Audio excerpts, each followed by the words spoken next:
আসসালামু আলাইকুম এভরিওয়ান, কেমন আছেন সবাই? হোপফুলি সবাই অনেক ভালো আছেন। আমি আলহামদুলিল্লাহ অনেক ভালো আছি। এটা হচ্ছে আমার একটা পুরনো ফোন কভার, যেটাকে আমি নতুন একটা লুক দিতে চাচ্ছিলাম। আর এখানে আমি একটা রিক্সা থিম ইউজ করেছি। আমি ইদানিং বাহিরে গিয়ে রিক্সা থিমের উপর এত অবসেসড হয়ে গিয়েছিলাম যে আমি যেদিকেই তাকাচ্ছিলাম শুধু রিক্সাই দেখছিলাম। আর রিক্সার পিছনের আর্টগুলো মাশাল্লাহ আমার খুবই ভালো লাগছিল।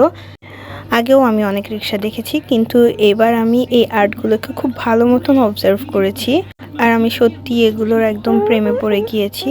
সো আজের কথা বাদ দিয়ে আর্টের কথাগুলোই বলি। আমি এখানে সম্পূর্ণ অ্যাক্রিলিক কালার ইউজ করেছি। আমি এখানে আগে জেসো দিয়ে বেস দিয়ে নিয়েছি। জেসোর উপর আমি এখানে একটা লাইট গ্রিন কালার ইউজ করেছি। যেহেতু একটু রিক্সা থিম, তাই আমি এখানে সব bright colour, light colour use করেছি। প্রথম দিক দিয়ে দেখতে আমার নিজের কাছেই কেমন কেমন জানি লাগছিল। তারপর যখন ডিটেইলিং অ্যাড করলাম তখন দেখলাম যে মাশাআল্লাহ, আমিও রিক্সা আর্টিস্টদের থেকে কম কিছু না। আমিও ওদের মতনই খুবই সুন্দর করে এটা করেছি।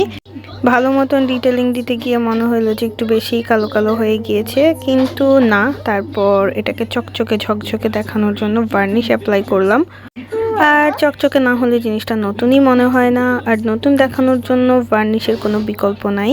ভালো মতন চারিপাশে ভালো করে একটা ভার্নিশ লাগাই নিলাম। এটা আমি একটা লোকাল ভার্নিশ ইউজ করেছি। আমি আগে কখনোই কোনো কিছুতে ভার্নিশ ইউজ করি নাই, কিন্তু আমার কাছে এই ভার্নিশটা থেকে মনে হচ্ছিল স্প্রে ভার্নিশটা বেশি ভাল লাগবে। কিন্তু কিছু করার নাই, আমার কাছে যেটা ছিল সবচেয়ে কম দামে আমি যেটা পেয়েছি সেটাই নিয়ে এসেছি। আর ওইটাই আমি এখানে অ্যাপ্লাই করে দিয়েছি। এই তো ফাইনাল লুক। কেমন